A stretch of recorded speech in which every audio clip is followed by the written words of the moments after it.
Ada beberapa yang emosionalnya menjadi lebih tantrum ya, kalau jadi lebih gampang marah, lebih sensitif ketika penggunaan benzonya terlalu tinggi. Oke, apalagi mun keur bokeh gitunya. Tambah, komo istri nu sebelah bawel, salaki cicing wae, wah langsung meledak. Ketemu lagi teman-teman di kanal Indonesia Tanpa Stigma. Tri Ruanda nemenin teman-teman di sini, ada Patri juga dan Halo. Kali ini mah aya bintang tamuna rada heboh ya, Pat. Ini kesekian kalinya kawan-kawan kami ngajak ngobrol Dr. Elvin, praktisi medis ya beliau ini. Artinya kalau kami nanti bahas tentang efek samping obat, kita bakal bahas tentang benzo lagi ya. Karena ini juga yang sering jadi obrolan orang. Ya, sekarang mah udah ini, Pat. Rada bisa ilmiah, Pat. Kan selama ini mah kadang-kadang si Ganu bergosip ada farmakolog abal-abal dia mah. Dia mah farmakolog abal-abal. Ya, selama ini kita ngebahas soal itu, Dok, ya pengalaman lah ya dan sepengetahuan saya sebagai farmakolog. Farmakolog Farmakolog abal-abal. tapi sertifikatnya can di Lulus lah ya. Ambil ambil malas sih. Nah, kali ini ada Dr. Elvin, kawan-kawan yang akan coba bantu kita menjawab beberapa sih yang sering jadi pertanyaan teman-teman juga. Kita mulai dengan ini ya, di antara teman-teman itu kan pengen nanya nih tentang benzo, udah sering kita bahas. Banyak yang dibahas tuh misalnya, yang pasti kalau benzo itu kan berarti obat penenang ya, Dok ya. Ya, bahasa bahasa kerennya awamnya. ya, bahasa Kerennya. awamnya obat penenang, betul. Bahasa awamnya obat penenang, dia bisa ngatasin kecemasan gitu kan, kemudian insomnia juga ya, Betul. kejang dan semacamnya. Itu udah sering kita bahas sebetulnya. Dan Dr. Elvin juga di salah satu episode di kanal ini juga kan pernah menjelaskan soal itu juga. Nah, Dok, langsung kita ke masalah yang sering jadi pertanyaan itu. Setiap obat kan tentunya punya efek samping nih. Betul. Ya kan? Baik itu diresepkan maupun yang ya kita semua tahu lah, kadang-kadang beredar di pasar gelap ya, di pasaran itu, di jalanan. Dok, efek sampingnya seperti apa sih benzo itu? Benzo kita tahu kan ada alprazolam lah, ada Riklona, ada beberapa merek lain ya kalau menyebutin merek. Tapi efek sampingnya secara umum kayak gimana sih, Dok? Kalau dikonsumsi orang? Efek samping tuh efek buruk berarti. Iya, efek, Ya, ya, efek sampingannya buruk, ya, bukan benar. di luar khasiat yang tadi ya, Benar. di luar yang khasiat. Nah, Siap. sebenarnya benzo itu kan nggak perlu ditakutkan ketika dia memang sesuai indikasi ya, Pak. Nah, jadi kalau misalnya kita memang cemas, terus kita memang panik, pasien tertentu dengan depresi lalu ada gejala susah tidur, itu pasti kita kasih benzo. Karena antidepresan tuh tidak langsung bekerja ketika langsung dikasih. Kayak teman-teman mungkin tahu fluoxetine, sertralin, gitu-gitu tuh tidak langsung bekerja. Dia perlu sekitar 2 minggu lah untuk bekerja. Kan nggak mungkin kita bilang pasien udah datang dengan ke kita menderita terus bilang sabarnya nunggu 2 minggu heula gitu kan, nggak mungkin ya. Banyak gitu ya. Sing sabar. Selama 2 minggu deh kumaha gitu ya. Nggak hulang-hulang we gitu 2 minggu kan nggak mungkin. Jadi kita kasih benzo tuh kita sebutnya top up. Jadi memang kita top up supaya dia bisa kualitas hidupnya dengan cepat kembali. Nah, setelah 2 minggu, setelah itu kita turunkan tuh dosisnya supaya dia bisa berhenti. Nah, ada top up biar dia naik, kualitas hidup menaik. Ketika nanti dikasih antidepresan, dia sudah mulai bekerja, ininya bisa slowing down. Sebenarnya itu tujuannya. Nah, kalau misalnya penggunaannya lebih daripada seharusnya, kadang-kadang pasien merasa nyaman pakai itu kan. Dia kerja di GABA reseptor, sehingga akhirnya dia merasa nyaman. Nah, biasanya dilanjutin tuh sendiri tanpa indikasi. Kalau dokternya udah nggak mau kasih pada pasien-pasien pencemas, dia beli lagi di luar. Nah, makanya kadang orang suka bilang benzo ini bikin addiction, tergantung kita pakainya sesuai indikasi atau enggak. Efek sampingnya apa? Ada beberapa yang bilang karena dia kerjanya ada di muscle juga, dia jadi tremor. Jadi makanya ya gitu. Misalnya untuk teman-teman yang pakai clonazepam misalnya, kadang suka kayak ada gerakan tik ya, kayak goyang sedikit gitu, kayak ada kejangnya. Bagus buat TikTok deh. Iya, nanti TikTok kan dia ya sendiri gitu ya. Atau misalnya kalau pada saat berhenti tiba-tiba tanpa sesuai, kadang kan saking ketakutannya pasien, ada Pak yang langsung menghentikan tiba-tiba gitu. Sakit kepala hebat atau gejalanya malah rebound lebih hebat. Jadi kalau dia cemas, berobat, berhenti tiba-tiba, lebih cemas lagi. Oke, itu efek samping saat berhenti Berhenti, tiba-tiba. betul. Oke. Kalau itu jangka yang panjangnya ada beberapa penelitian yang dia bilang malah menjadi demensia penggunaan benzo secara Demensia teh lama. pikun ya? Pikun. Oh, bisa ya? Bisa. Mengakibatin itu ya. Benar. Apa yang bisa bikin kok pada beberapa orang bisa jadi demensia, Dok? Karena satu, penggunaan dengan dosis tinggi. Yang kedua, kita ingat kan artinya reseptor ini bekerjanya di level GABA. Nah, Contoh. GABA tuh gamma asid butyric, gamma A-nya saya lupa tapi butyric acid. Nah, itu salah satu neurotransmitter tuh di otak. Oke. Gitu. Nah, ketika dia terlalu terstimulus atau misalnya dampak langsungannya ada pembukaan klorida, channel klorida dan lain-lain yang akhirnya jadi heboh banget, itu tuh bisa membuat demensia di masa panjangnya. Intinya otak terpengaruh gitu. Sangat terpengaruh, Pak. Benzo tuh obat yang dibuat untuk mengatasi gejala kecemasan dengan waktu yang cepat. Gitu. Nah, jadi ketika digunakan untuk waktu yang lama pasti terjadi tuh neurotransmitternya berubah. Terganggu lah ya. Betul, kanal-kanal ionnya berubah sehingga akhirnya sistem otaknya juga menjadi terganggu. Gitu. Tapi itu kalau dalam jangka waktu yang lama, panjang. betul. Berapa lama tuh, Dok? Nah, itu sampai sekarang sih datanya masih beredar banyak, tapi biasanya yang lebih dari 10 tahun atau 20 tahun. Oh gitu. Oke, tadi efek samping baru beberapa ya. Apalagi dok yang efek samping dari penggunaan benzo? Kedua emosional. Emosional. Ada beberapa yang emosionalnya menjadi lebih tantrum ya, kalau jadi lebih gampang marah, lebih sensitif ketika penggunaan benzonya terlalu tinggi. Oke, apalagi mun keur bokeh gitunya. Tambah, komo istri nu sebelah bawel, salaki cicing wae, wah langsung meledak. Atau sebaliknya ya? Ya. Iya kan? Iya, jadi dampaknya karena dia kerjanya di sistem otak, tentunya banyak area otak yang akhirnya menjadi terdampak. Contohnya prefrontal cortex, ketika kita ngambil keputusan terlalu banyak menggunakan benzo kan akhirnya dia jadi lebih delay tuh ngambil keputusan. Orang bilangnya jadi lemot. Kenapa tadinya dia kan woles ya? Iya, tadinya kan semua level dibuat menjadi aman ya, ngambil keputusan tenang, nggak perlu khawatir nanti seperti apa. Ketika lagi nggak pakai atau misalnya pakainya terlalu tinggi, malah jadi terlalu kalau saya bilang kayak orang clumsy ngambil keputusannya tuh. Rusuh, terus salah deh. Udah gitu terlalu berani ya kadang karena nggak ada level waspada. Oke. Jadi dia ngambil keputusan itu mungkin nggak kalau biasanya dalam situasi yang dalam tanda petik normal ada 5 pertimbangan. Kalau saat itu mungkin cuma 2 atau 3 gitu. Betul, ya. saking kumaha engkewe gitu. Itunya lebih kuat Pak. Kalau Sundanya mah gimana ya? Nanti aja gitu. Karena dia ngerasa berani. Dan kalau cemas tuh kan sebenarnya respon normal manusia ya. Namun kalau kita nggak ada cemas juga kayaknya terlalu berantakan lah hidup ya. Apalagi dalam mengambil keputusan, kecemasan itu kan diperlukan. Betul, gitu supaya kita keputusannya waspada. tepat. Betul gitu ya. banget. Itu namanya pertimbangan. Dan itu memang wajar kan manusia punya kecemasan atas sesuatu. Kalau positif kan ya bisa dibayangin lah. Oke, lanjut dok. Menarik. Jadi kalau misalnya nih, kadang gini, orang pakai benzo yang sering saya temuin ya Pak, jadi penyalahguna adalah ketika dia tidak mengobati inti masalahnya sebenarnya. Orang teh kan punya cemas, karena cemas tuh respon normal manusia, kadang kita tuh tidak peka. Misalnya, mana sih cemas yang udah abnormal yang harus berobat tuh enggak? Nah, temennya kan suka bilang, lu mah riweuh aja. Udah aja gitu. Lu mah rese, main nama lu mah rese, riweuh gitu, overthinking. Nah, kita teh tidak pernah mengobatin si overthinkingnya dengan baik. Siapa tahu dia punya obsesif kompulsif kan. Kalau misalnya dia panikan. Saat mana kecemasan itu dianggap sebagai masalah gangguan kejiwaan? Nah, tentunya ketika intensitasnya berat, mengganggu fungsi dia sehari-hari. Tiap mau ngambil keputusan, misalnya sampai gemeter, nangis-nangis, muntah-muntah, kan itu udah nggak benar.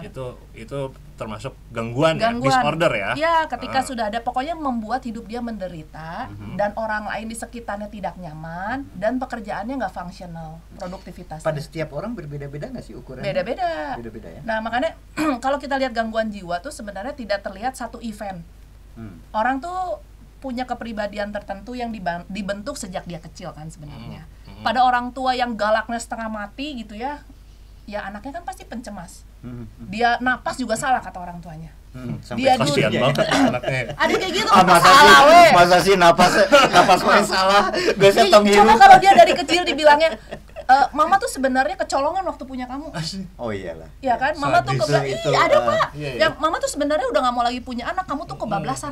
Kan atulah, gitu ya. Nu kitu teh kudu diomong meureun gitu nya. Atau misalnya awalnya mama tuh sama kamu hamil di luar nikah. Anjir. Iya, gara-gara kamu ya. Kebayang kan anak digituin. Anak yang nggak dimaui kan berarti kan. Atau yang setiap hari kebayang nggak anak kecil yang berharap rumahnya aman, taunya ketemu bapak ibunya yang tiap hari gegeplokan di rumah. Atau ngegorowokan di imah. Keluar teh kan dia merasa insecure, dia merasa tidak ingin dicintain, dia merasa cemas, itu normal banget. Cuman orang selalu menjudge, ya kamu mah cemasan orangnya. Nah, kalau kita sudah tidak nyaman, kan harusnya ke dokter nih, siapa tahu dia punya PTSD, siapa tahu dia punya gangguan cemas menyeluruh, siapa tahu dia punya obsesif kompulsif, sehingga pengobatannya jangan self-medicated. Kadang penggunaan benzo ini tuh self-medicated, temennya kasihan, gue lagi ada ini, gue juga lagi berobat, pakai ini teh enak, gue kasih aja. Banyak ya Karena, kayak gitu ya. Benzo itu kebanyakan self medication betul, Ya betul. makanya memang yang dapatnya dari jalan ya. Bener, kadang gini. Termasuk juga gini, Dok. Gua kenal beberapa dokter, dia meresepkan sendiri gitu buat dirinya gitu. Tapi dia pakai resep dokter yang lain gitu, minta tolong. Nah, betul Pak, karena apalagi kemarin ya, waktu zaman COVID kan, ya. keluarga saya juga COVID tuh. Saya melihat si literatur tuh, kalau kita kurang tidur udah pasti edan webcona gitu ya. Kan orang jadi banyak gangguan mental health after that kan sebenarnya. Nah, udah gitu waktu COVID tuh bener gak bisa tidur tuh bener, apalagi kalau yang udah punya anak ya, emak-emak melihat anaknya demam, sesek kan kalau emaknya sakit, anaknya sakit, udah gitu akhirnya ya mau nggak mau kan pada minum obat tidur, yang penting bisa tidur, dia balik functional lagi besoknya, sehingga nggak merasa nggak berguna lah, takut mati lah, atau stres berlebih karena sakitnya. Jadi ada momennya memang diperlukan banget. Jadi kita tidak bisa menstigma, misalnya ya kan kalau di Indonesia ini serba salah ya, di dompet ada obat psikiatri, coba Pak, kok cenah ngomong gitu. Itu bari nanya ya, lemah gitu aja minum obat tiba-tiba. Dan padahal dibilang, kenapa kita nggak nanya secara empatik, kenapa sih kamu harus berobat? Is there something yang saya nggak tahu tentang kamu dan kamu menderita selama ini? Kan gitu sebenarnya. Kayak anak-anak yang pakai narkoba. Gunanya kawan lah itu ya. Benar. Kita bertanya apakah proses isolated secara sosial pada teman-teman yang menggunakan ini malah membuat mereka lebih edan makainya. Kan kita nggak pernah tuh mau peduli yang kesana. Pokoknya lu make, lu jangki, lu udah ya udahlah hidup lu masa depan suram misalnya gitu. Tapi tanpa kita mau tahu kenapa sih dia pakai, karena orang yang hidupnya baik-baik belum tentu nggak make kan. At least pakai alkohol pernah lah gitu maksudnya. Nggak semua orang yang kelihatan oke itu juga lepas dari dunia adiksi. Dunia adiksi kan lepas banget Pak. Mau obat kah? Alkohol, seks kah? Atau yang sekarang ya tembakau, macam-macam kan, tergantung. Kalau dilihat kan sebenarnya yang dipilih si zat itu kan buat diri dia sendiri kan. Mungkin kalau saya dipakai sabu mungkin bakal suka kali ya saya gitu. Jadi saya pikir enggak lah kayak gitu ya. Atau yang normal aja lah yang bisa diterima alkohol. Makanya si self control itu kan penting. Tapi ada orang-orang yang mungkin dari kecil terlahir tidak dengan self control. Ketika dia panik, ada teman yang baik dalam tanda kutip, karena temannya juga niat nolong sebenarnya. Ini pakai ini heula lah gitu. Kasih dulu Alpra misalnya atau ya, apa gitu betul. ya. Karena dia tahu itu efek ke dia kan. Jadi pengen temennya selamat, dia kasih tuh. Si teman ini tanpa mau ngecek, boro-boro ngeceknya. Pas ngomong ke emaknya, mah kayaknya saya gangguan panik. Itu mah kelebihan aja, kamu sama mama juga cemas cenah. Mau berobat, guys. Ya artinya kan sangat penting indikasi tadi ya. Benar. Indikasi tadi ya. Dr. Elvin tadi di awal bilang indikasi itu jadi benzo itu benzo itu dibutuhkan, obat cemas ini dibutuhkan saat indikasinya tepat kan gitu tadi. Benar. Dan penelitiannya juga jelas kan, dia kerja di GABA reseptor, dia membantu ion chloride dan segala macam, itu jelas banget. Ya balik lagi ya, kan kecemasan itu sesuatu yang wajar. Betul. Dan saat seperti apa kecemasan itu menjadi gangguan sehingga perlu diobati. Itu tadi Dr. Elvin udah bilang saat kehidupannya terganggu. Betul. Gitu ya. Betul. Terus ada penderitaan dalam kehidupan. Dia menderita gitu. Atau tadi juga yang saya catat baik-baik kan, misalnya di satu lingkungan rumah sebut aja dia juga udah mulai berdampak pada orang lain tadi ya. Katanya kan berdampak pada keluarga misalnya. Kayak gitu. Itu kan indikasi juga ya. Dok, balik lagi ke efek samping, baru 2 saya catat tadi. Yang lain Dok, apa lagi Dok? Ya kan sebenarnya kalau dilihat seluruhnya kan demensia jangka panjang Pak, artinya ada proses kognitif otak yang pasti jelas terganggu. Nah secara gampang gini, kadang kalau misalnya kita lihat teman kita lagi make sebelah teuing, kan boro-boro ngajak ngobrol juga kan, karena dia nggak bisa untuk memfokuskan diri, gangguan konsentrasi itu udah pasti. Udah gitu secara fisik juga kan pasti tidak sehat aja. Mungkin kalau pakai dosis tinggi menjadi lebih cepat capek. Yang tadi ada gejala fisik somatik ketika mau berhenti, sakit kepala lah, sakit badan. Atau mungkin beberapa orang menjadi lebih, lambungnya lebih sensitif. Dan yang paling bahaya sebenarnya gini Pak, kalau dia memakai yang legal dan jelas, itu tuh sebenarnya kita lebih gampang tapering down-nya. dia berobat, Ya, kita ya, bantu ya, dengan ya. substitusi dan lain-lain. Itu banyak banget pasien saya yang sangat baik, walaupun makin tinggi dosisnya makin lama lah penyembuhannya. Nulieur sekarang tehnya loba bisa nu beli BM. Yang pas saya tanya obatnya isinya apa juga, kamu yakin nggak ini obatnya isinya alprazolam? Nggak tahu dah dok, beda cenah. Make yang asli itu paling 3-4 juga efek, make yang ini 20 juga teka rasa. Saya kan bingung ya, saya kan nggak belajar Pak untuk tapering daun zat tepung, terus saya kan nggak belajarnya.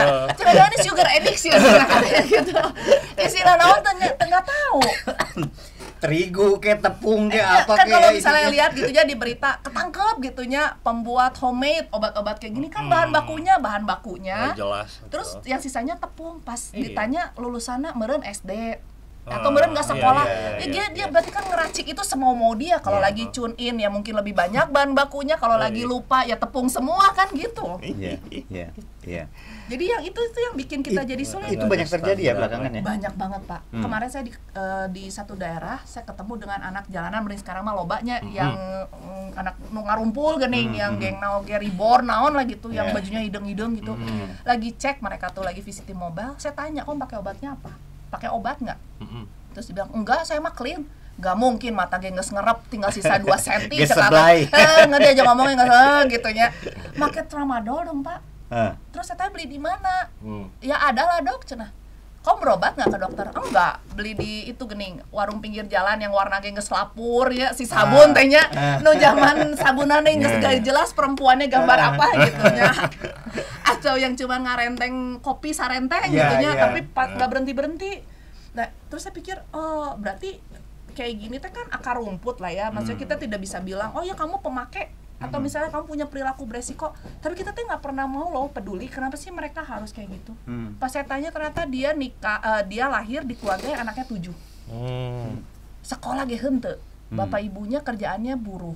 Maksud saya teh ya memang ketika keluarganya, ya dulu orang bilang teori keluarga broken tuh mungkin benar. Sebenarnya ya anak ketika terlahir di keluarga seperti itu kan pasti PTSD.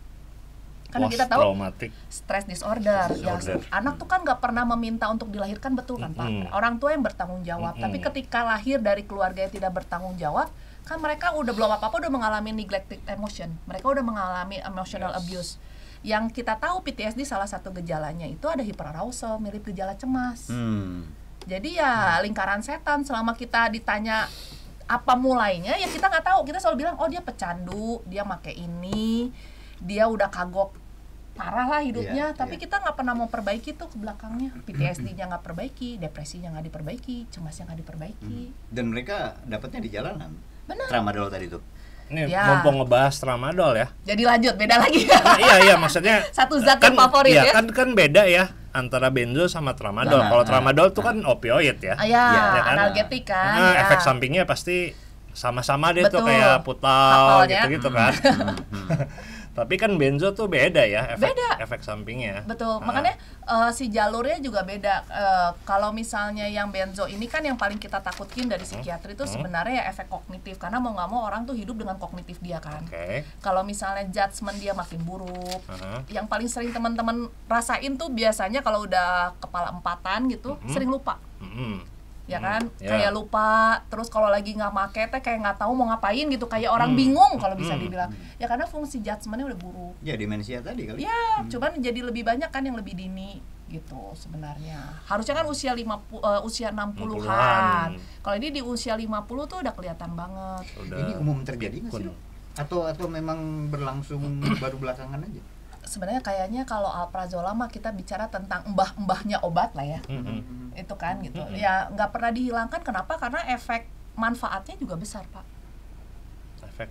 Oh iya Ya benar. kan benar, gitu. benar. Jadi Khasiatnya. obat ini Ini obat kan yang obat kayak misalnya Valium aja itu 23 miliar kejual loh di Amerika. betul. Dalam 1 tahun ya. Ya, coba kalau lihat benzo. Makanya duitnya berapa besar, itu besar banget. Nah, selama dia penggunaannya indikatif sih sebenarnya kan tidak bermasalah, karena pasti akan ada reason lah kenapa obat ini bisa sampai keluar tuh kan lewat berbagai tahap Ya, penelitian. betul. Yang bermasalah kan sebenarnya misuse-nya, penyalahgunanya Ya, lah benar, gitu. benar, Nah, benar. yang itunya yang harus kita repair kan. Jadi untuk teman-teman yang memang kok ngerasa pakai benzo udah 1 bulan, 2 bulan gejala cemas saya berkurang kalau lagi pakai aja.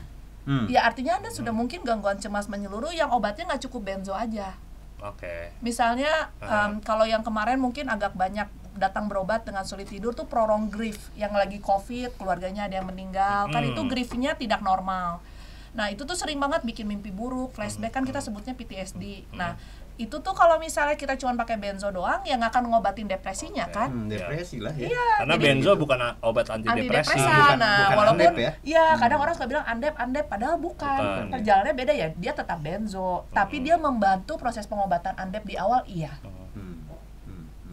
Gitu. Tadi Dok, saat kecemasan itu sudah mengganggu kehidupan.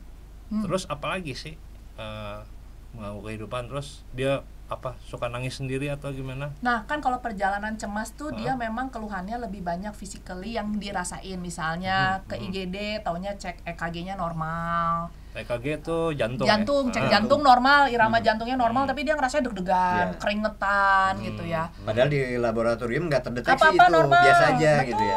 Atau orang-orang yang sakit lambung tapi nggak sembuh-sembuh terus minuman antacid tapi dia tidak membaik-membaik. Karena kan ketika psikosomatis. betul gejala-gejala seperti itu, atau yang tiba-tiba kayak di ujung tanduk kayak mau mati, rasanya sesak napas atau apapun, choking gitu. Nah kalau misalnya itu terjadi kan berarti udah ada gangguan cemas dan gangguan panik. Nah sering kali juga pada orang obsesif kompulsif, misalnya yang buka kunci pintu dicekin berkali-kali nggak pegang. Betul. Atau pas mau berangkat ke RC misalnya, balik deh di komplek teh asal belum dikunci, balik deh kompor udah mati belum, gitu ya. Kan ada tuh orang yang mama yang kita kayaknya lupa mati gas lain kompor tadi. Ini mah stereotip pisan ke mama teh stigma. Itu bukan maksudnya kan sering tuh, biasanya kan mama tuh memang lebih khawatir ya. Misalnya kayak rumahnya kebakaran, kita pergi tadi udah ngecek belum ya, kenapa kita nggak ngecek kompor gitu ya. Laki oge sih, prima oge sama.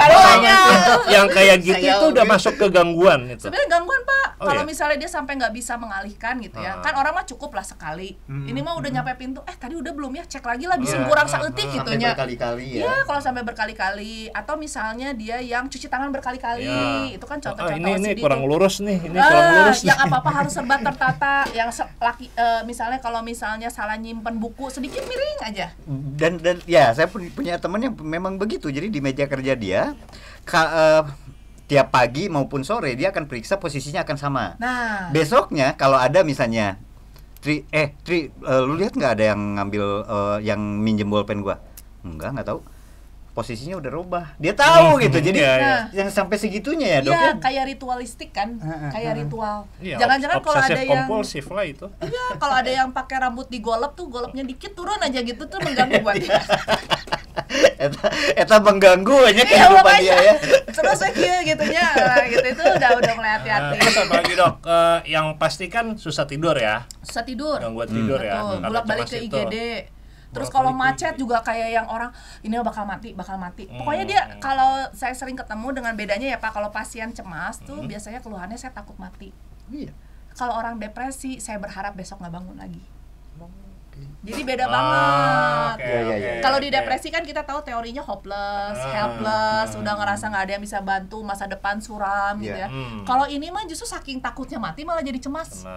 Gitu. Atau kalau kecemasan itu fokusnya masa depan, kalau depresi itu masa lalu ya. Fokus di masa lalu. Orang selalu bilang kalau teorinya kan ada yang bilang juga secara psikologis kalau orang pencemas hidupnya di masa depan, betul. Orang depresi hidupnya di masa lalu. Makanya yang paling oke itu being present, tapi kan itu juga sulit gitu. Kalau ini agorafobia kan sebenarnya ketakutan. Itu kan salah satu bentuk kecemasan kan? Takut berada di takut berada di tempat yang terbuka. Atau klaustrofobia lawannya kan, berada di tempat tertutup. Mungkin kalau orang-orang klaustrofobia disimpan di tempat kayak gini panik kali. Atau masuk lift. Ada beberapa orang bung naik lift, orang mending aja naik tangga segitu lantainya 20 juga daripada orang maut gitu. Kalau di agorafobia justru di tempat yang terbuka dia takut karena nggak ada jalan keluar kalau ada apa-apa. Gitu. Atau yang sosial fobia Pak, yang mau presentasi tapi bolak-balik ke kamar mandi sampai muntah-muntah, nah itu kan sosial fobia. Atau ketemu orang banyak, takut kalau ketemu orang banyak gitu. Jadi si cemas itu banyak banget. Nah tapi ciri khas ya kalau misalnya ini pengalaman klinis gitu ya, kalau saya ketemu orang-orang pencemas tuh biasanya ada masalah deh dengan masa kecilnya, atau teman-teman yang punya riwayat bullying. Kita selalu gitu? meminimalisasi dampak bullying, padahal itu besar banget. Oh iya benar. Iya. Itu ya yang Dokter Elvin lihat gitu ya pada umumnya ya, ada masalah di masa kecilnya. Betul. Jadi kalau ada pasien datang, saya tinggal tanya orang tuamu seperti apa. Itu biasanya langsung tuh tisu lah. Oh gitu ya. Biasa kayak gitu.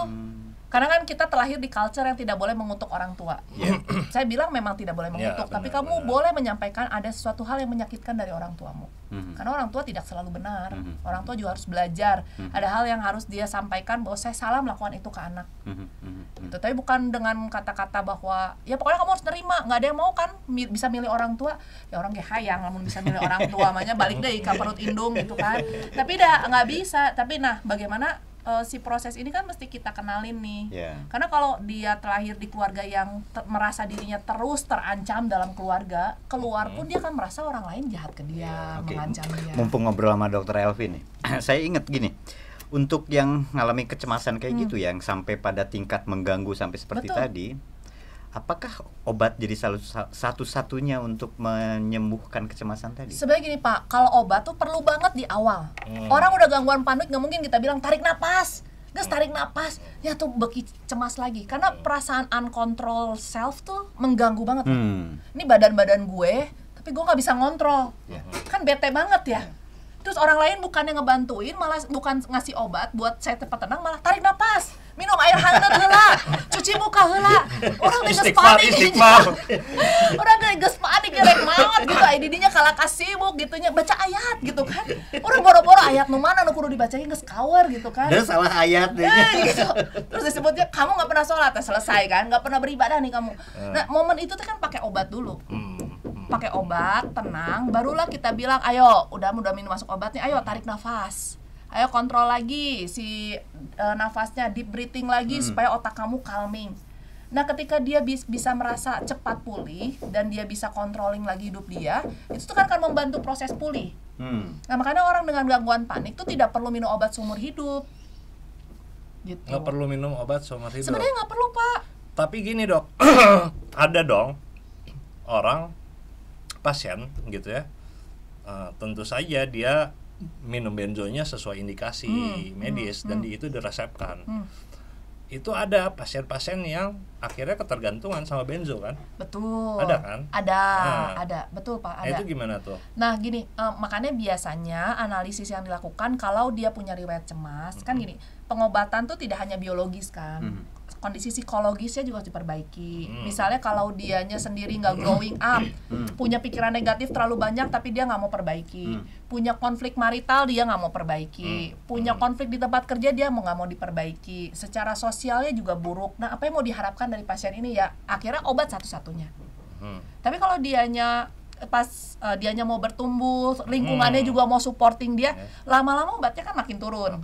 Nah kalau misalnya udah terlalu tergantung kan kita mau bertanya nih target pasiennya apa. Kalau misalnya saya mau nurunin obat dok, oke. Kalau mau turunin obat tapi kamu harus komitmen ya.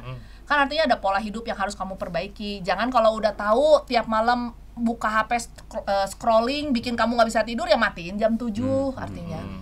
Jadi obatnya bisa turun. Ada sih beberapa pasien kalau tapi biasanya gini Pak, kalau sebelumnya ada riwayat ketergantungan yang lain, itu memang sulit untuk berhenti.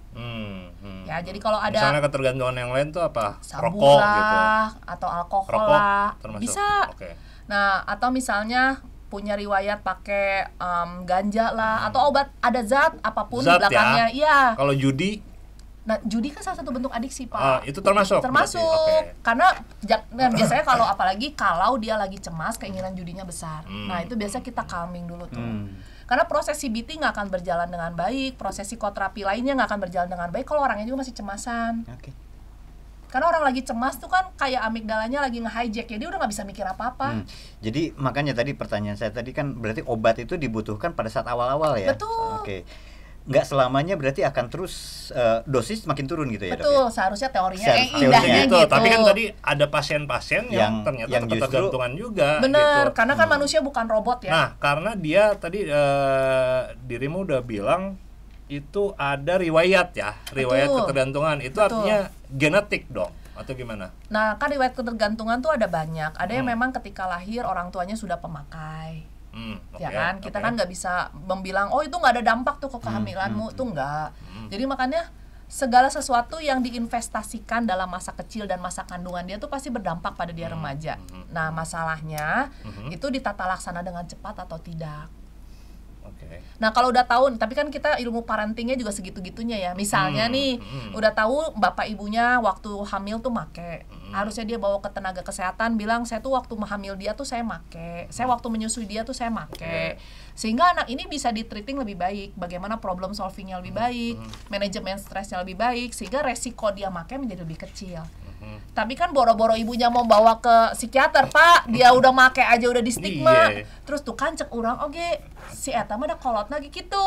Nah, makanya anak oge sekarang ayeuna gitu. Tibatan di stigma lagi kan, orang tua mah sejahat-jahatnya orang tua pasti ingin yang terbaik buat anak kan. Daripada orang mau anaknya di stigma. Bener, ditambah lagi kayak gitu akhirnya nggak dibawa berobat. Jadi ya that's why ketika bicara tentang adiksi dan kita tidak memperbaiki konstruk sosial kita dan tidak menjadi kota atau provinsi yang ramah inklusif terhadap adiksi, ya nggak akan selesai, Pak. Orang disebutnya penyakit masyarakat, coba. Pekat. Iya kan, penyakit sosial, kebayang nggak? Orang lain mah ya darah tinggi penyakit biologis, iya kan? Apa penyakit biologis dengan ukur iya tuh penyakit masyarakat. Di PWL-nya juga dinas sosial, bukan di kesehatan sok. Juga dibayar sama BPJS sok dibayar tuh. Mending dinas sosial sama polisi. Nggak, maksudnya penyakit ini kan kita sudah sebut dari awal ini adalah penyakit. Tapi BPJS nggak mau cover loh. Nggak mau ya? Iya, karena ini bukan penyakit kesehatan. Nggak bercanda. Mau diedit gitu. Ya primnya tom diedit. Ya siapa tahu advokasi ya suatu saat BPJS berpikir bahwa penggunaan adiksi itu. Emang iya, karena kalau ini dianggap sebagai masalah kesehatan ya harusnya betul. Di-cover. Karena orang tuh tidak mungkin gini lah, kalau hidupnya dia merasa oke, tumbuh kembangnya oke, nggak mungkin lah mikir pakai obat, Pak. Orang hidup saya baik-baik aja, nggak lagi cemas, ngapain saya nyobain benzodiazepin sare? Ya kan orang saya perform baik, kerja baik, nggak ada keluhan. Ngomong-ngomong, ada nggak sih dok misalnya orang yang dia nyoba-nyoba benzo, tapi kemudian dia berhenti sendiri aja gitu, nggak apa namanya, nggak jadi ketergantungan atau apa? Ada, Pak. Ada juga yang kayak gitu. Ya, ada momen dimana kadang kalau lagi nggak baik-baik aja juga kan, kalau misalnya kayak saya sendiri lah ya, mungkin kalau contohnya orang, kadang kan saya juga suka meresepkan, minta resep lah ya buat diri saya sendiri untuk cadangan aja. Kalau lagi nggak bisa tidur, otak lagi kenceng teing gitunya, lagi stres, kemikiran negara gitunya, luar biasa, subhanallah, APBN kenapa nggak turun ke kesehatan gitunya, misalnya orangnya sesederhana lah, maksudnya kalau lagi ruwet gitu si otak teh kan nggak bisa tidur ya. Kalau nggak bisa tidur besok nggak akan bisa perform. Artinya kan saya harus bagaimana breakdown ini, saya harus minum obat supaya saya bisa tidur, besok saya bisa perform menyelesaikan masalah hidup kan gitu. Nah, kalau misalnya cuman pakainya kadang on kadang off, ya nggak akan ketergantungan lah. Gitu. Cuman kita nggak bisa bilang oh yang ketergantungan ini memang dia suka aja, ya siapa tahu masalah hidup dia udah ruwet banget, mau diselesain dari mana juga udah nggak tahu dari mana gitu ya, misalnya kan bingung ya. Jadi akhirnya dia make terus karena dia merasa dengan pakai obat ini at least masalah nggak selesai tapi dia bisa tetap kerja. Tapi kan ada efek samping kayak tadi. Ada, tapi kan kalau orang nggak pernah berobat nggak akan pernah tahu efek sampingnya. Kan itu tugas dokter untuk menjelaskan kan, Pak, kalau pakai lamatein juga jadi belat otaknya gitu kan. Sekarang bisa kerja tapi umur 40 udah nggak bisa kerja, buat apa? Oke. Dok, kalau ngelihat kayak gitu ya, kan tadi efek kognitif ya, yang salah satu yang apa jadi efek samping ya. Betul. Benzo terutama Bang. Yang dikhawatirkan itu adalah kognitif. Kalau balik lagi ke ini benzo ya, itu dari sekian pasien dokter Elvin yang diresepkan benzo, itu berapa banyak dok? Kalau ini rata-rata aja ya, kasar, berapa rata-rata yang misalnya akhirnya punya ketergantungan? Kalau yang murni basicnya tadi apa udah ada penggunaan zat gitu sih kurang lebih 80-90 tuh susah banget turunnya juga. Kalau yang punya riwayat ketergantungan zat ya. Oh ternyata setelah ditelusuri memang punya riwayat ya, ketergantungan. paling sering tuh biasanya penggunaan met atau amfetamin. Sabu ya. Sabu lah. Atau yang sekarang lagi ada agak hits lagi ya kan, sebenarnya kan ganja sintetik. Itu kan juga cukup banyak ya. Yang gak jelas juga kan gitu, itu juga cukup banyak. Nah, tapi kalau yang murni nih, dia cuman gangguan panik atau depresi, gitu sih kurang lebih ya nggak 100 ya, tapi sekitar 90% berhenti kok, Pak. Oh iya? Gitu ya? Tapi kadang nih gini lucunya ya, pasien psikiatri tuh, kalau dikasih obat, dok saya kenapa sih harus minum obat? Kayak aing siaga. Terus ngapain kamu ke saya kalau gitu kan? Coba kalau kamu dari awal datangnya, sekarang udah kamu nahan-nahan penyakit kamu selama 4 tahun baru datang ke saya, terus saya nanya perlu pakai obatnya? Ya udah kalau kamu nggak mau coba lagi aja, yang waktu 4 tahun itu kan gagal juga. Oh emang suka ada pertanyaan kenapa harus pakai obat? Ih Pak, itu pertanyaan yang harus dijelaskan selama setengah jam praktek. Dok, saya punya temen, dia punya riwayat ketergantungan, dia pernah ketagihan putau waktu itu. Nah terus kesini-sininya, dia udah berhenti putau nih, clean lah dia pokoknya. Terus dia mengalami masalah kecemasan, nggak bisa tidur dan seterusnya. Terus diresepin benzo gitu. Nah tapi dia jadi nggak suka gitu. Gue nggak suka nih, ini bikin gua tidur lah, nggak bisa ngendalin tidur dan seterusnya gitu. Padahal awalnya nggak bisa tidur ya, pas udah kasih tidur nggak bisa ya. Nggak mau, nggak suka. Kadang pasien suka gitu Pak, nggak suka bikin jengkel kan gitu. Misalnya kayak, saya nggak suka nih dok, jadi tidurnya kepanjangan. Ya udah kurangin dosisnya dong. Kan sebelumnya susah Sebelumnya tidur. ente susah tidur, Bray. Sekarang lu bisa tidur 1 hari, terus lu ngomel-ngomel karena lu tidur kepanjangan. Ya udah badannya juga udah capek banget. Orang gini, tidur tuh perlu banget untuk mendetoks badan, mendetoks otak, mendetoks badan tuh perlu banget. Kebayang kalau dia nggak tidur qualified, minimal tidurnya misalnya jam 1, jam 2, padahal mau mendetoks tuh kan jam 10 udah mulai. Jadi ketika dia nggak bisa tidur, badan besok juga mau tidur sepanjang apapun capek. Nah cuman kalau orang udah nahan penderitaan hampir setahun nih, badannya juga udah demo, merenya lamun bisa demo, aduh siatnya nu pemilik badan orang badannya. Nah terus ketika dikasih obat, dia kan badannya enak tuh, bisa tidur, ya pasti perlu waktu lebih banyak, awal-awal ya. Nah udah gitu, cuman orang gini, kalau udah punya riwayat pengguna, ada masalah nih, ada yang dia memang mencari obat, karena dia merasa lebih comfort, ada orang yang justru menstigma obatnya. Gak mau dok, nanti malah jadi ketergantungan, gas dulu kamari gehese sembuna, ayeuna ketergantungan. Kan atunya nggak semua obatnya bikin ketergantungan. Kalau kamu makainya sesuai aturan dokter moal. Udah kadang suka kaidean sorangan sih ngeberhentiin obat sendiri, nambahin obat sendiri, mau-maunya kamu. Biasanya jadi dokter gitu sorangan. Iya kan, saya nggak mau. Apalagi ini, tapi gini loh Pak, kalau yang pegiat adiksi ya, kalau dikasih benzo, embung ya mah jangan ketergantungan. Ya kan itulah maksudnya teh berhikmat gitu ya. Kalau misalnya kita kasih tuh pasti ada indikasi. Nanti kalau udah waktunya berhenti juga kita berhentiin. Gitu. Tapi kalau di saat ini secara objektif, secara medis kami tuh menilai kamu tuh perlu. Iya. Tidak orang ge embung atuh panggih jeung dininya nepi maot gitu kan embung gitu aja, maksudnya ya tenang aja. Terus-terusan we berobat gitunya. Gitu.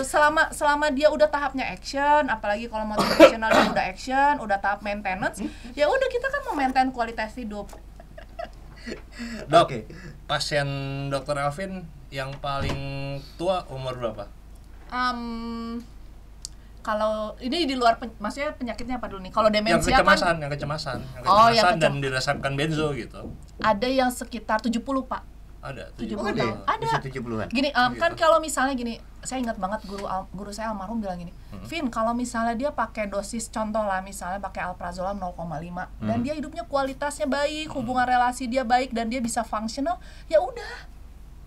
Nggak usah terlalu takut, jangan-jangan nanti cemasnya naik, benzonya naik karena dia takut juga minum obat, tambah cemas lagi. Tapi kalau misalnya dia terkontrol baik, dia fungsional dengan dosis segitu, ya itu kan suplemen buat otak dia.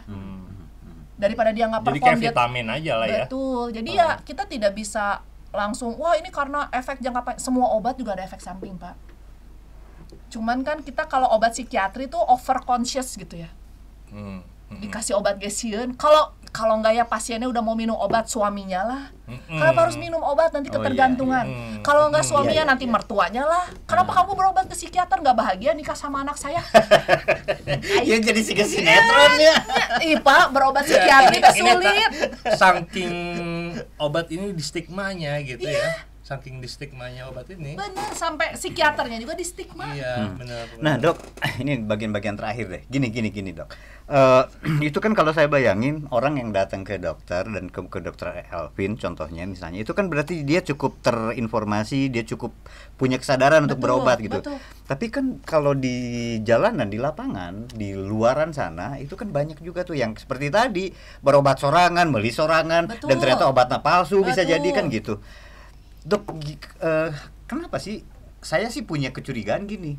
Jangan-jangan lebih banyak orang yang yang nggak datang ke dokter untuk ngatasin itu. Bener nggak sih? Banyak banget gini Pak, karena tadi gangguan mental perilaku penggunaan zat ini kan nggak di cover BPJS. Nggak semua orang tuh kan taraf ekonominya menengah ke atas. Ya ketika mereka hidup di jalan boro-ora mikir mau bayar psikiater gitu kan. Buat beli obat aja yang dia mampu itu gitu. Makanya self medicatednya itu udah kalau dia pergi misalnya ke layanan kesehatan yang stigmatized buat pasien-pasien gini kan dapatnya kultum Pak, bukan obat. Iya kan? Iya kan, akhirnya keluarnya kan ya aduh orang teh hayang ditolong atulah gitunya, bukan udah lagi dapat nasehat, da orang teh geus nyaho. Udah gitu dapat lagi kutukan gitunya. Apa kan udah nggak bisa. Jadi dapat ceramah betul, ya. makanya salah satu hal yang harus diakomodir itu akses mendapatkan layanan. Oke. Yang kedua adalah rasa aman ketika berobat. Pasien adiksi itu sensitif loh Pak. Kan kalau misalnya dia bilang saya pengguna, pas di tempat praktek yang ramainya setengah mati, terus nggak ada ruang private, atau KB langsung kieu meren, make tato geus ditinggali ti luhur nepi ka handap balik leuwih ka luhur meren gitu kan. Komo dia ngomong saya pengguna. Ya, ketika pengalaman buruk pertama berobat, nggak mungkin dia mau berobat lagi.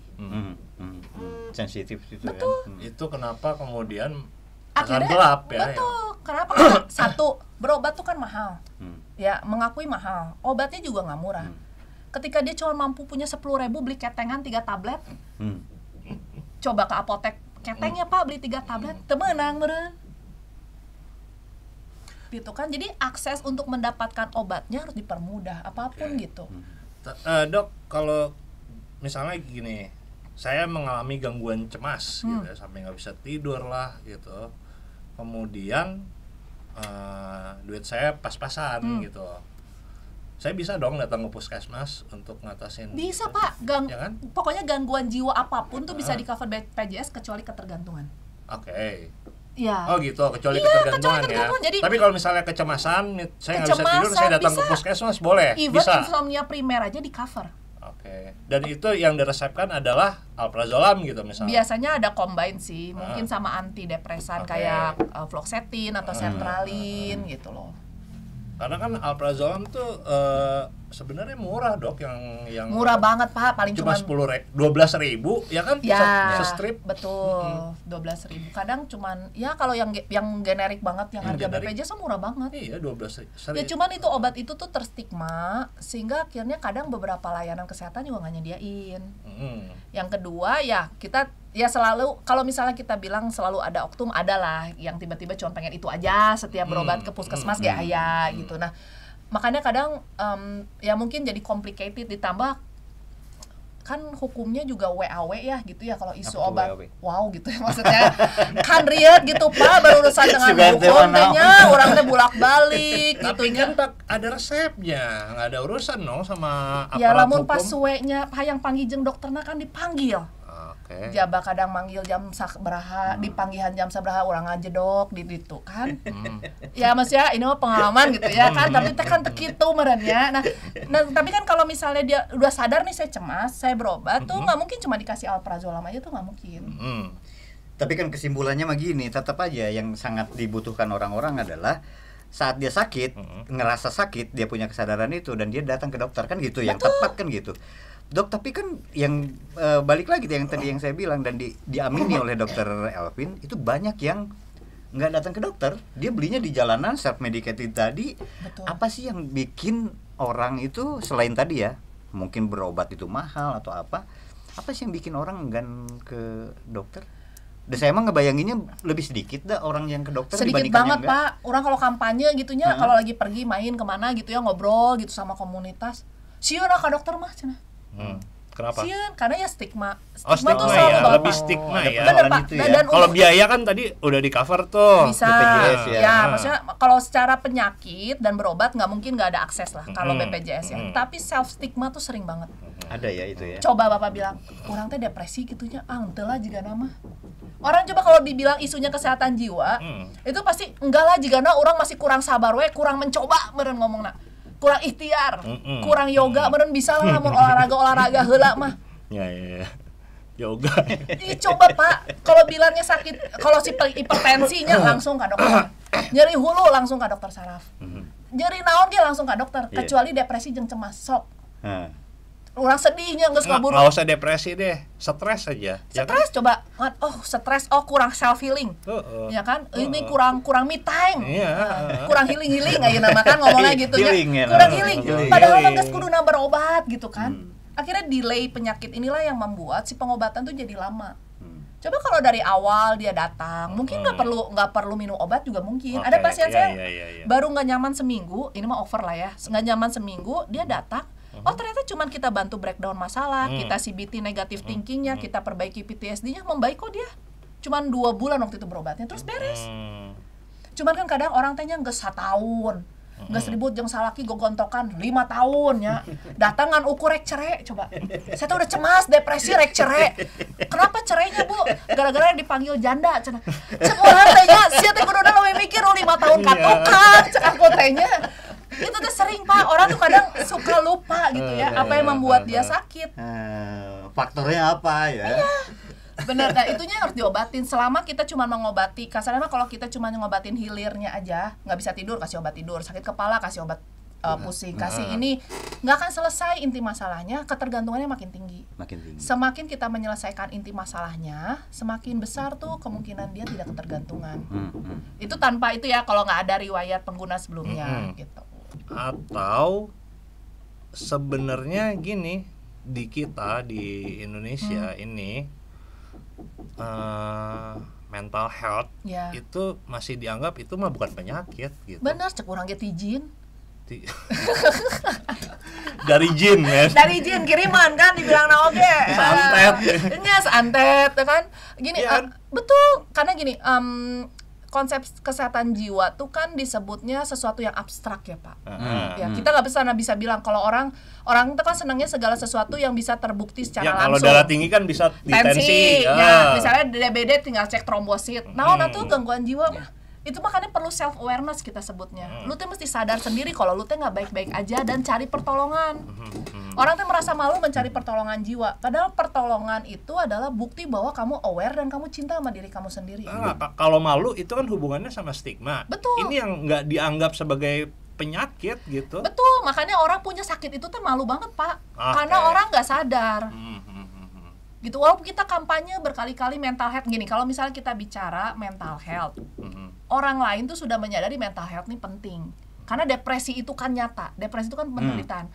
Cuman, nah gini, mental health itu kan sifatnya personal. Saya sedih, sama sedihnya Bapak kan beda, sama Patri kan beda banget. Nah, misalnya saya mah ditinggal pacarnya ngaburu sut merenya. Aino sajen mah, tayangan deui menu sajen. Ya, jadi ketika dikomparasi lu mah cemen. Sehingga dia nggak merasa sedihnya ini tuh mungkin bisa jadi penyakit loh. Kalau dia nggak sembuh. Dan gangguan jiwa tuh kan bukan hari ini sedih dia depresi. Kita kan perlu 2 minggu sedih berturut-turut baru dia bilang depresi. Gitu. Mengenal itu yang jadi sangat penting ya. Makanya self awareness dengan keilmuan yang cukup tuh penting banget. Gitu, kayak orang bilang benzo. Ya kalau kamu takut banget, ya jangan searching udah gitu cuman dengan ilmu 2 detik kamu merasa takut berobat dia. Gitu. Atau ada temennya yang lagi pakai benzo, siapa pecandu. Dia teh kan berobat gitu kan. Tanpa tahu apa alasannya dia mau pakai, apa basic biologisnya kan nggak tahu. Kamu mah lemah gitu aja minum benzo ya. Iya, kan? Misalnya mau presentasi ini dulu, pakai dulu. Ternyata pas presentasi dia perform bagus. Ya kan nggak apa-apa. Nanti makin lama dosisnya dikurangin, tapi di tingkat level dia udah pede. Ya, tapi yang terpenting sih itu sih, kanal ini selalu pengen ngingetin tentang ini teman-teman, tentang pentingnya apa ya? Kalau itu diagnosis ya yang sah gitu loh. Jadi dari orang yang memang profesinya, dari profesional. Betul. Itu ya Dok ya. Jangan sampai kemudian so tahu dapatnya dari jalanan, obatnya bahkan palsu tadi. Betul. Tepung. Ya, tipung gitu. Ya. Orang tidak belajar cara menurunkan tapering daun tepung. Tepung naon itu nyaho deh kan. Terigu atau apa gitu. Pas ditanya dosisnya gimana? By Ilham cenah kan stres lagi. Wangsit. Ya, jadi teman-teman cukup dulu deh. Gitu, ya datang aja sebenarnya ke dokter. Kalau nggak mau ke dokter mungkin ke teman-teman BNN kan ada kliniknya tuh sekarang. Mereka bisa kok mengakses kamu mungkin ada ketergantungan apa. Nah, kalau BNN kan kesannya tuh takut, kecanduan betul, kan gitu, narkoba ya. gitu. Tapi kan ada sebetulnya kan, artinya kita juga nggak perlu lah menstigma BNN, iya dong. Betul. Jadi Iya, kalau iya, tapi kan dia punya konotasi gitu. Betul. Iya, itu stigma. Betul. Konotasi itu Iya, stigma. betul. Tapi kan ada layanan itu ya, ada, Dok ya? Oke. karena kan gini, kalau adiksi kan pasti dual diagnosis sebenarnya, nggak mungkin berdiri tunggal lah. Kan Oke. pakai terlalu lama jadi ada gangguan jiwa atau dia ada gangguan jiwa akhirnya dia make, kan selalu begitu tuh si rantainya. Kalau takut banget dan nggak punya biaya banget kan yang di cover negara itu tuh salah satunya. Nah pergi aja cek saya mah, ukur rek menang nu gratis mah pergi weh heula. Dan gitu jangan gengsi minta pertolongan profesional gitu loh. Tong gengsian lah gitu. Bener. Oke ya, cukup dulu Oke, ya. oke. Karena Nggak kerasanya? nggak kerasa. Dok, tapi kapan-kapan masih mau ya kita kami undang ke kemari ya, karena banyak banget nih yang pengen dan setahu Ya, saya benar-benar. banyak yang Dokter Elvin dong yang jelasin. Nah, rame. Tapi jadi nggak gimana mama. Oke kawan-kawan, kami pikir cukup dulu dan saya percaya setiap informasi pasti ada manfaatnya dan semoga episode ini pun akan bermanfaat buat teman-teman. Kita pamit ya Dok ya. Iya, sip. Terima kasih Oke, banyak, jangan makasih. kapok ya. Yuk, dadah.